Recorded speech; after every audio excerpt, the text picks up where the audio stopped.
I look down on all the people looking up at the big sky. Everybody's pushing one another around. Month Review, the weekly podcast in which we go over a particular book, slowly but surely enjoying it, talking about all the various parts. And this is Chad, and with Brian. Hello. And this, like as in all the other past episodes... You always do this random, like, herky-jerky handoff. You're like a homeschool kid that's, like, hugging somebody for the first time at public school. I'm Chad, and I got Brian over here. Like, well, yeah, I'm here. Like, can you give me a better handoff at some point? Like, wait, do you want me to, like, give you a full introduction? Well, no, I don't need a full introduction, but I have nothing to do but say hello, and I just don't want to say hello because it comes off weird. So I end up always doing, like, hey, or hi. Hola. Yeah. Yep, you're going to come up with your own catchphrase. All right, you know what, forget it. Let's get some EDM music. None of this, take off this crap by the Kinks or whatever this bull crap is. Let's get some real music made by real computers and a white guy, like dance music or something. Bump that stuff, and I'll show you how to do an intro. It goes like this. All right, welcome to the 2-month review. You know what time it is. Brian Wood and the Postman, Chad Post, here to talk about books all day, every day. First thing, right off the gate, we're covering from page 303 to page 360. You know it, you love it, you want it, and we got it right here for you. So strap in, here it comes. We are bringing you the literary motherlode. Absolutely. See? No. Boom. And if I hand that off to you, we're good to go. People want to watch that. We have more and more background noises, explosions. Yeah. The invented part. Click subscribe, like, make sure you've done the comments, hit like twice so you can be entered in to win a drawing for a free bookmark. Brought to you by LitCrate, litcrate.com. $15 of merchandise for only $13. LitCrate. It's like opening up literary stuff, but it's in a crate. You're going to want it, you're going to love it, you're going to get it. Let's go! I've watched a couple of these. This is the way these are supposed to go. It's, all of a sudden, this podcast, before it is even posted, has more listeners than any other episode in the history of all of our podcasts. No, but in all seriousness... True. That was good. That was good. We're doing the part I'll say it. I'll mispronounce it. Okay. Nobody cares about me. Many Fêtes, or study for a group portrait with broken Decalogues. Which is, like you said, page 303 to 360, but this is one that's all broken up into various little bits. Like he talks about these biji, a genre of classic Chinese literature that's like a little notebook, and these are almost like serving as like little notes within some notebook, talking about, there's a lot of section and a lot of stuff in here about the Fitzgeralds, Scott and Zelda, about their relationship to Sarah and is it Gerald? Gerald, right? Yeah. Yeah, Gerald Murphy. Tender as the Night comes up a lot in here. Some of the more of the plot stuff related to like the Penelope and the writer's parents and their craziness, which we can talk about later, and also a little bit about Penelope's son going missing / probably dying. And this, yeah, so it's a one that's all kind of all over the place in a way, because it does just hit these different notes. But it seems to me like this section is mostly a lot about like parents, inheritance, family, things like that. Yeah, I think that's a fair assessment. But I think right off of the bat, I was interested in how it, there's a little bit of like changing between different sections. Like there was the one where you had the American typewriter part. Right. And so this one, like the different change is the start of each little note that's in the biji or the notebook has, I don't know, what... Is it cross? I would call it a cross. It looks like a little dagger. Yeah, like a dagger. That you would stab. Is that supposed to be like... I notice whenever I'm taking notes, I'll do a cross with a circle around it instead of a bullet point. Uh-huh. I wonder if this is supposed to kind of like represent, like in your notebook, like your little bullet point or something. And it's a neat looking... Did you have any say in the typeface or like the different bullet points that are used? Or is it formatted like that? It came formatted like this from Will, and I believe it was just like this. We looked at the original, it was exactly the same. And I meant to look this up, I forgot about it until you just brought it up. I was going to look up and see if this symbol symbolized anything, or like when it was usually used, and I didn't do that. I'm not even sure how you search it. So again, Chad, not doing your job. Not doing my job. Well. Not doing any work. Okay. Then zero preparation. Okay, that's fine. That's fine. Whatever. But for me, like, I don't know, just from how it felt reading it, just kind of like really hammered down the point that like we're reading someone's journal or their notebook, or it's like new idea. This little, you put a little cross, write your little bit. They don't have to be related whatsoever because it's just trying to encapsulate something important, like right here, right now. Yeah, absolutely. So I think we should jump right into our favorite bit that we wanted to do. Oh yeah. Absolutely. We can get into like the different intricacies of this. That's all fine. That'll be fun. But is the part that you mentioned that it opens with the recurring line of "Have you read all these books?" she asks, and then later on it references. Then in 1998, this is on 359. The Modern Library put "Tender as the Night" at number 28 on the 100 best novels in English of the 20th century. The Great Gatsby is number 2, and Ulysses by James Joyce. Has he read all of those novels? Just those 100 novels? He looks on the internet and finds it. And memo for the girl from the beginning, he discovers that yes, he has read 93 of the 100 on the list. So, boom, that's a lot. That's a good, metaphorical bookends on the literary bookends, bookending the chapter with bookend. Oh, baby! So many layers. We do definitely need more This is the Spanish version of an Aussie bloomin' onion with all the layers fried up for your enjoyment. Boom. Right there. So we looked up, I remember this list coming out because I was working at a bookstore in Grand Rapids, Michigan, and this was like released, and there's a thing that suddenly we had to make sure we had all the books and make a display, and like, I believe it put Ulysses back on the bestseller list briefly when this came out. Though that might be a lie. So everyone could buy it but never read it? So everyone could buy it and never read it. Which we're recording this not that long after Bloomsday, on which I did finish Ulysses, my reread of Ulysses on Bloomsday, and then celebrated a lot. With a lot. But, so, the list is long, obviously. It's 100 books. I don't know if you want me to go through this or call out some of them, or... Well, are there ones that surprise... Like, what's the top 10? I'm just okay, curious. let's just do the top 10. Now, do you think they listed this as, like, most important, or is it just, these are 100 books? You know, there's probably a description somewhere on here that I could find of, like, their explanation for it. But from what I remember, it was like a group of people got together and ranked the 100 best novels of the 20th century. Okay, so is it kind of like the way they do, like, All-Pro, when they're trying to vote for an All-Pro in the NBA? Like, whoever has the most number 1 votes becomes... Probably. Number 2 votes, number 3... Okay.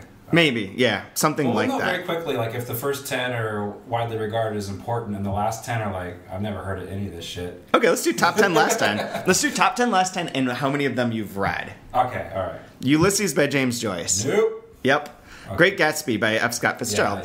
Yeah. Portrait of the Artist is a Young Man by James Joyce. Yes, because that's short. It's short. It's very short. It's shortish. Isn't it like 109 pages? No, that's Dubliners is really short. Portrait is like but 200. I probably read 109 pages. Good enough. But that close. All that count. Yeah, that counts. If you could reference it at a cocktail party and get 3 questions deep, it counts as having read it. That's my rule. There's a whole book about that. That's actually the whole point of reading a book. If you can't talk about it at a cocktail party, personal satisfaction, enjoyment. Screw that. I want to look good in public. Period. I want to be able to reference James Joyce as someone that I'm aware of in a public really setting at a Paris Review party. You probably should have read this. It's number 3 actually. You haven't read that? Like you go down that path, you know? Yep, absolutely. All right, so actually, yes, haven't read that one. So 2 out of 3 so far. Lolita by Vladimir Nabokov. I've read that multiple times actually. So good. So, yeah. Very good. I want to reread that this summer too.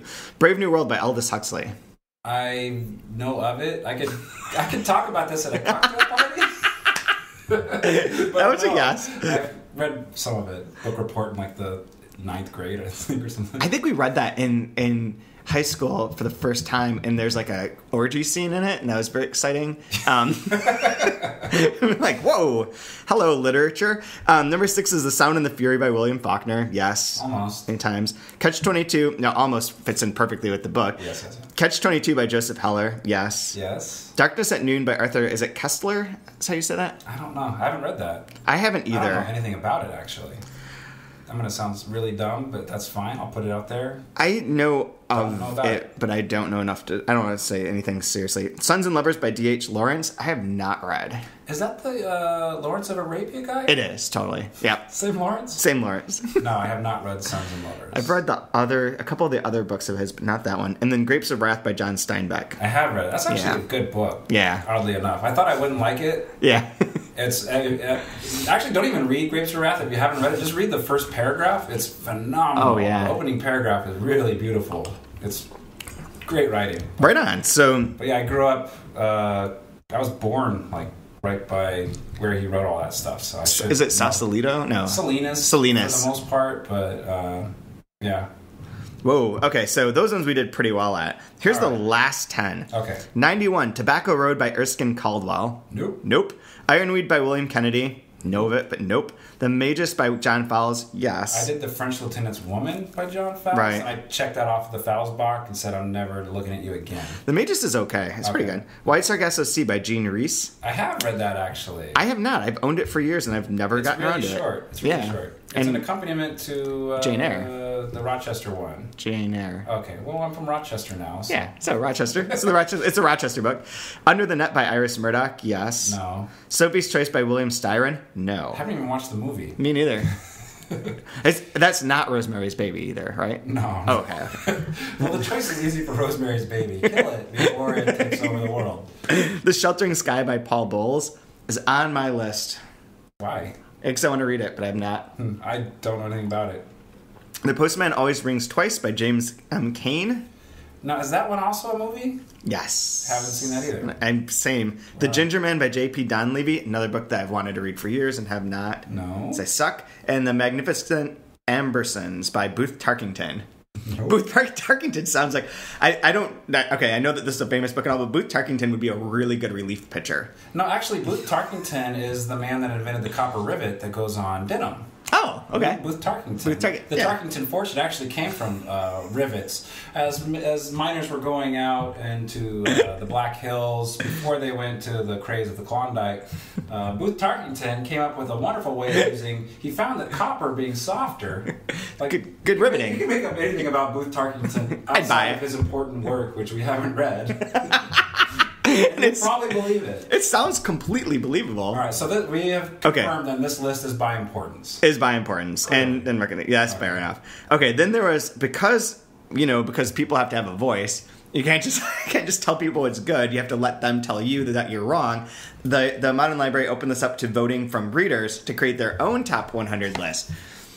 This top 100 list is absolutely horseshit, and I want to see.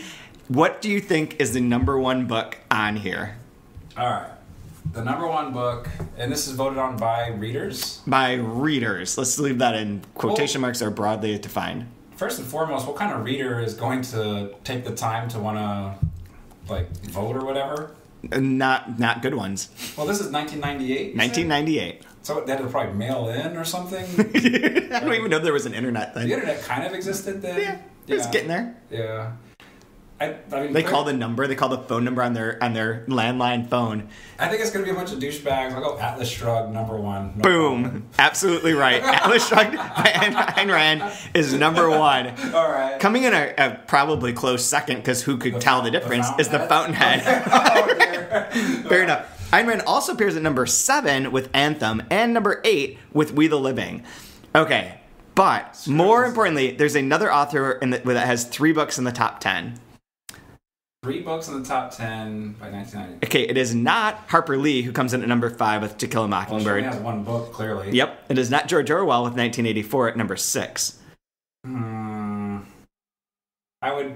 be cool if it was Hemingway, because they talk about Hemingway a lot in here, disparagingly. Nope. Definitely not. All right. I don't even know that Hemingway's on their top 100 of the voters. Really? I'm scrolling. I'm still scrolling. But you could figure this one out maybe. 1998, sort of a cult. Oh, Hemingway's 63, Sun Also Rises. Wow. All right. So fuck you, literature. I always thought the argument was is it Gatsby or Sun Also Rises? Best American book. You have to pick one of those two. No, it's Atlas Shrugged. Apparently Atlas Shrugged, clearly. Number 3 is absolutely insane, though. I don't know. Just go ahead. Battlefield Earth, L. Ron Hubbard. What the hell? Number 9 is Mission Earth by L. Ron Hubbard, and number 10 is Fear by L. Ron Hubbard. L. Ron Hubbard and Ayn Rand dominate the top 10. Apparently only crazy people are... That's a killer top 10. 70% of the top 10 is Ayn Rand and L. Ron Hubbard. That makes sense with our current administration. Yeah. People vote, man. They get out and vote. Coming in number 100 among all the voters is Satanic Verses. All right, good to know. Salman Rushdie. So that's that. That was. So the whole point, though, I think in this section it ends with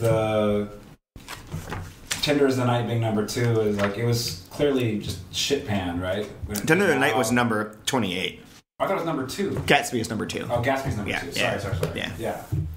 Well, either way, 28 is pretty solid. That's amazing. Like if you wrote the 28th best novel of the 21st century, according to not people who vote for Ayn Rand or whatever. Yeah. Ayn rhymes with mine. But no, I really like the idea of like it being like a shitty book, but it not being a shitty book, and then wanting to change it because he thought it was a shitty book, and then making it a shittier book, and then wanting to like maybe I can redeem it as a movie if we can get like, and then make it even worse. If you just all go back to the original intent and like the original idea and trust yourself and trust the process. Oh God. Like it was fine. It was beautiful. It was magic. Yeah. As it ends, like I really like that idea of like not second guessing yourself. Or Right. What did you think of like the point that one of the things that comes up in here from a plot related aspect is Sarah and Gerald Murphy, I keep wanting to call Gerard, I don't know why, but Gerald Murphy were the inspiration for Tender as the Night in a way. Like it started out like about them and then became about Zelda and Scott and their tragedy. And that's commented on a lot here. And there's all the like the literary jealousies of Hemingway, their little tip, all that kind of stuff. But then from Tom a plot, Wolfe quote, by the way, was awesome. Which is the Tom Wolfe one? I think it was written Tom Wolfe, or I think it was Tom Wolfe. I hope I'm not confusing the Wolves. But something that Hemingway willing to lend a helping hand to someone on the rung above him. Oh yeah, Like, you know, that's a great. Yeah, that is a good. There's a lot of great quotes in there. Disparaging, I think, to something or other. Absolutely, there's a lot of great quotes in this section. That what happened right now is I'm pouring myself some of this cachaça. I'm not going to pronounce that right. Brazilian rum, just without ice. And Chad was going to be nice and give me some ice, and I said no. I'm going to drink this hot. This is a good cooling I'm off drink. inspired by the drunkenness of Scott. Scott's drunkenness is amazing. What's amazing though is I like how all his friends call him Scott. Yeah. I kind of wanted to get in on that as well. Like I'm friends with him. Like when you hear people tell a story, like the thing about Bobby De Niro. Like, well, why do you get to call him Bobby? You've never met him. You don't know him. You don't know his work intimately. Well, Marty brings out the best in Bobby when the two work together. It's very true. Like Clearly, you're best friends or something. And so I kept reading this as Scott. I'm like, yeah, Scott Fitzgerald. I read Scott. I like Scott. Scott's cool, man. Like we're buddies or something. like I in any way knew this man. Yeah. We're so familiar. When I speak Spanish with Scott, I don't even use usted. I go straight to tu. Yeah. Because we are like, boom, we are buddies. Me and Scott. Just hanging out, talking shit, drinking too much, falling downstairs. Yeah, he seemed like a mess. Man. Yeah, I can't even imagine. So it has that part of like the book's inspired by Sarah and Gerald Murphy, whatever, and Fitzgerald's. But then the plot part that ties in is that the writer and Penelope's parents. It says that they knew the Murphys, and then it tells a little bit about their background as like having come up with this ad idea in which they would go to all these places, and it sounds sort of like the Dos Equis most interesting man in the world kind of concept, but with a family or with a parent couple, and that they're connected to the Murphys in that way, and therefore like some of this whole chapter is him writing all these notes of like, oh, you could write this book that's about how the Murphys were the inspiration for this, and they're also my parents are related to like my parents knew them, and then my parents are this inspiration, and all these like that churning of like, here's all these ideas, I'm going to throw all these things at you, and somehow they can all become like a book at some point in time. Yeah, it's a neat little breadcrumb that's sprinkled. I noticed it on page 314. It gives I believe the birth and death of like all the people that run in this group. Oh, right. Do all I'm just going to call them parties because I don't know how to say fêtes and I don't want to continually sound dumb. I believe in America they call Fêtes. Fêtes? Okay. I looked this up once and was like, okay, cool. Cool. But the last four is Scott. He died in 1940. Zelda dies in 48, and then much later on, his father, 36 to 78, and mother, 39 to 78. So it kind of, the neat thing about that is it hints like, whoa, they're both young, very young, and they both die on in the exact same year. So some sort of either accident or murder or something very sudden is going to happen to them. And then it ends up jumped being out at me on 314. That's true. That's good that you picked up on that. I don't think I noticed their end dates as much as like just the marking that they were connected to it. And then it does describe their demise a little bit, but I can't find it. So if they're 36 and 39, they're not a part of the heyday of when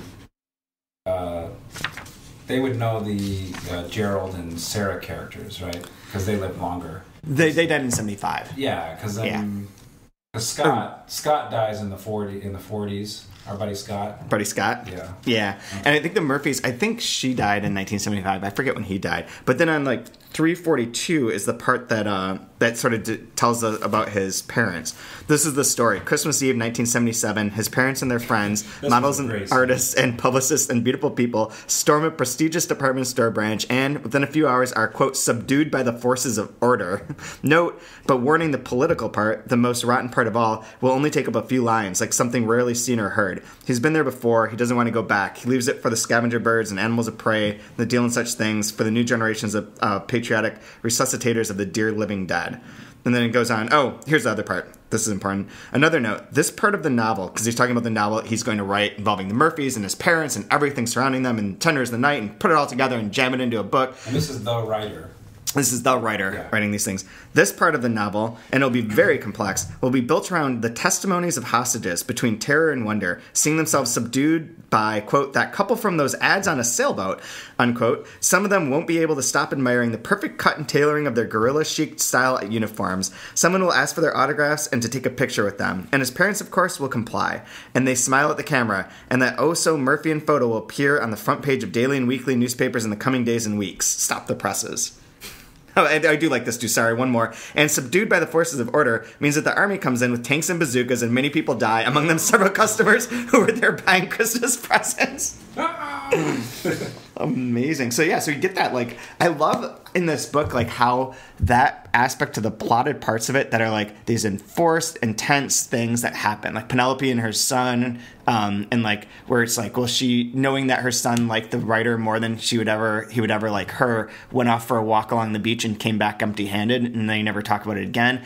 And like this thing with the parents and this crazy scenario of them storming a department store, getting taken down by the army, being held hostage, all that kind of stuff is there, but it's there in like always a paragraph, and everything else is about like the process of contemplating this, or how to create some art out of it, or how to invent something out of it, or process it, and not about those events themselves. Whereas most books you read are like 150 pages of explaining in excruciating detail that siege, and then like maybe a page of like, oh, you know, this is how it affected the kid. This is how it felt for me. This is how it felt for me. A good paragraph. Yeah. It's like an inverted book. Yeah. It's the book behind the process. So the way I saw this section, it reminded me of, like, I'll take it back to Christmas, because there's some wonderful things about Christmas in here, but, well, not so wonderful, but great parts about Christmas that are funny. So, for whatever reason, when we were kids, I have an older sister, and we'd go to a cabin up in Lake Tahoe, and we'd do Christmas up there because you can get snowed in and die, like the Donner Party. It makes Christmas fun, I guess. I don't know. You never know if you'll make it to the next. Yeah, exactly. But my sister would do this thing where she would get like a 1,000-piece puzzle that was obligatory. Like, somehow those are always in. Anytime you rent a house, there's like games that nobody wants to play and puzzles nobody wants to put together. And so she would she would get the puzzle out and dump the whole thing on the table. And you're looking at the puzzle, and the first thing she would say, which is the most obvious thing that everybody already knows, you got to get the flat pieces so you can do the edge first. Put the edge together. Find the corner pieces. And it's like, well, what if I just want to do the puzzle the way I want to do it? Why do I have to do it your way? No, the best way to do a puzzle is you frame it out first. And like, to me, this section was the outside edges It's the framing. It's the corners. Oh, interesting. It has all the pieces, all the breadcrumbs that put everything together for you. Yeah. Like this is why Penelope is the way she is. This is the reason it talks about. This is why it's called the invented part. Right. Like, that's mentioned here several times. Like, oh yeah. Like to me, this is like before he allows you to be aimless and have no grounding and just tumbling in the ocean, and this is like the outside frame of that 1,000-piece puzzle that like, oh, I kind of see where we go from here. That's pretty cool. That's interesting. I hadn't thought of it that way because I thought it was so like all the little pieces, like just in the box almost. But I see what you mean. Yeah, like it does. Like this like allows you to understand how it all comes together. Very and true. This guy has the stones to do it at 303 pages. yeah. Like, boy, here's what's happening. We're now on page 300. Now that you've committed to being on this ride with me, I'll let you know where some of it came together. All right, all right, thanks. And it's again another testament to the fact that each one of these sections is completely different. You could read this first. Absolutely. Like, it'd actually be helpful to read this first and then jump like, oh, now I get this beach scene. Right. And they're reading a book I get all of it now. It all makes sense. Like, yeah. But no, you get it at 303. It is perfect. Asshole. Thanks a lot. Making me suffer through all this? No. Like, This is great. I'll pull out a couple, just quick idea. Like, for instance, 316. During dessert, Picasso gets really excited about a fire truck. Fitzgerald, on the other hand, picks out a little man carrying a suitcase, and he winds it up and watches it walk from here to there across the tablecloth. And sadly, he says, "It reminds me of me." Yep. Like, how many references has there been to this wind-up toy? Yeah. And we get the story behind the wind-up toy here. You're right. It is the scaffolding in some sense behind everything else. Or even here, it says, he rereads Tender as the Night, his parents' favorite novel, not because they especially admired Fitzgerald, but because they'd met his direct inspiration, and meeting him had inspired his parents to try to be like them, and they liked reading a novel whose characters they'd met. Like, that fits in perfect with all the stuff before about, wanting to be characters in a novel, or even later in this own section, he talks about Dickens and Dickens books, and it was the first book that Fitzgerald had realized a writer could be the hero. You could put a writer in a book. Yeah, and so you have the writer, and now you got the writer in the book. Yeah, this thing is just like the literary term is like Romano clef or whatever it is, having the key. Like this passage is the key that unlocks all this stuff for it to make sense. Very true. Yeah. Very true. And it goes back, and there's a lot of the children thing is the thing that I was like most focused on going through here. The children, like fragile invented parts. Yep. Is in here on page 352. That's what I have circled right here. Yeah. Yeah, because the last chapter when he's in the hospital, there's so many of the stories that he invents are about like parents and children and death. And this one, a lot of the parent-children death and the relationship between parents and children comes up a number of times. Or just like even little hints like on 340s. Fitzgerald's stories and novels overflow with aquatic surfaces, always ready to be altered, rippled, and splashed. Yeah. And we start with the water, drowning in the water. Nearly drowning, yeah. And there's water all through the, like this is just like all the breadcrumbs, all the hints are in this section, it seems like. That's true. Yeah. That's very true. I like this section a lot. I fear. How about this little thing about Scott, our buddy Scott? Scotty Scotty was the daughter. Quote, I fear I have written another novel for writers. What the hell is this book? Right? Oh, it's so good. People that like writing. People are, you have to be into books to be able to like the book itself. Yeah, it's just all over the place. Yeah, I like this section. This is the past comfortable. Is a broken toy that everyone fixes in his own way. Like, even that's in there, so you get the toy reference again. Yep. And there's a part that you were mentioning before of all the different titles. But I forget you had a... Or the last one that we totally botched in maybe 3 weeks ago. Okay. We were talking about the weird scene with Penelope fleeing Mount Karma. Yeah. It just goes off the frickin' rails there, right? With diamonds and is this real? Is this not real? Is this a myth or what is this? It's based off of one of Zelda's stories. On 349 it says, and true, the delirium of Penelope fleeing Mount Carmel does indeed resemble the desert and African deliriums of Zelda, believing herself lost on wild savannas, wandering like an explorer, sans compass, and composing letters that read, dear, dear, dear, dear, dear, dear, dear, dear, dear, dear, dear, dear, dear. So, I mean, like, even that, like, if I was smarter and had read maybe 93 of those 100 books, I may have, in some ancillary fashion, have known Zelda's work and had. You've never read Zelda's book? No. No, me neither. I kind of would like to, maybe. I used to. I want to read Tender as the Night now. Oh yeah, I used to be obsessed with Fitzgerald's stuff. Or like reading. I read all of it when I was in college and loved it, but I never read her. So what were the? Speaking of titles, so Tender of the Night. It talks about all the failed titles or possible Yeah, that's titles, I just saw that. right? So here's some of the titles. All right. Where did it go? Here it is. The alternatives were The Drunkard's Holiday, Dr. Diver's Holiday, and Richard Diver. Richard Diver. Dick Diver is a good solid name for something. Now, there's also... I watched some dumb movie on HBO about Max Perkins, and they mentioned Max Perkins here a little bit. Yeah, because he's this editor. And he was... I forget what the author's name was. I think it was the guy that did... Is it the one about... forget it. I don't remember what it was called. But he was mentioning, like, what terrible titles Fitzgerald had for The Great Gatsby. Oh, really? And he had to, like, say, like, no, we'll never sell this book.